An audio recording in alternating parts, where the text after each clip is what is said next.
So let's demo this on Bob here. I'll put a short clip from the main ALPHABITO video showing A and B at the end of this, so you can kind of see on a live person. But picture Bob here with arms and legs, and we'll get the idea. So Bob is coming in with a 1, a forehand attack. I meet that with a 1, and then come in with a 2, breaking a collarbone or hitting him in the face.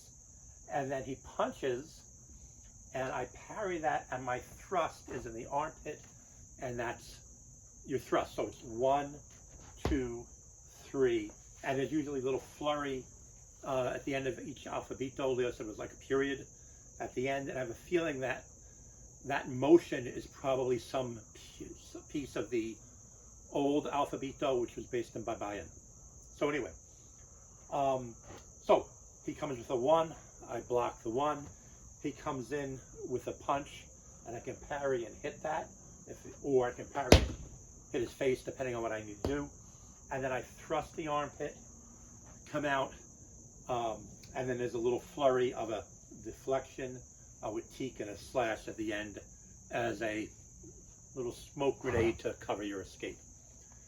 In ALPHABITO, you're going to see a lot of movements concentrate on destroying his left arm, either breaking the collarbone or stabbing the armpit.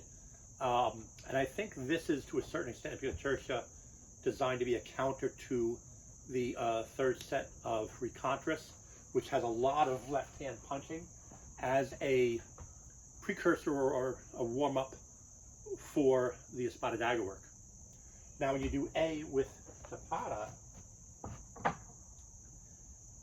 if you see these long strokes here on A and B, what you're doing is striking the floor.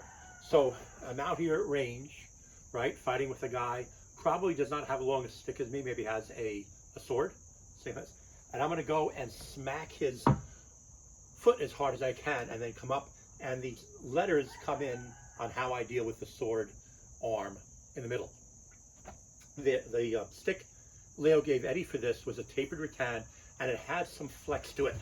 So you would go, and if you think of like a fishing pole, you know, it bends and loads energy and then releases that.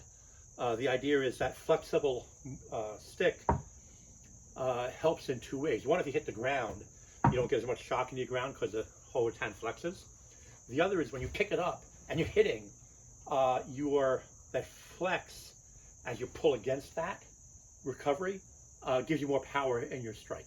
So anyway, so A in TAPADA is all the way down to the floor, come up, hit his hand, move his weapon out of the way and pull that back. So you kind of see it's like ALPHABITO is like a right side up A, TAPADA is like a upside down A. So you're going 1 to the ground, break his foot, upward into his arm or elbow to injure his weapon arm, maybe knock his hand out of the way as a horizontal, and then pull back up to get ready for another hit. And that's A in ALPHABITO and TAPADA. For the ALPHABITO, there's a period or a little technique on the end of each letter. If he comes at me with a backhand, it's going to be deflect, jab, vertical. If he comes at me with a forehand, it's going to be break out, jab, vertical. And if I see an opening and I don't have to deal with his stick, it'll be number 3 with teak, jab, vertical.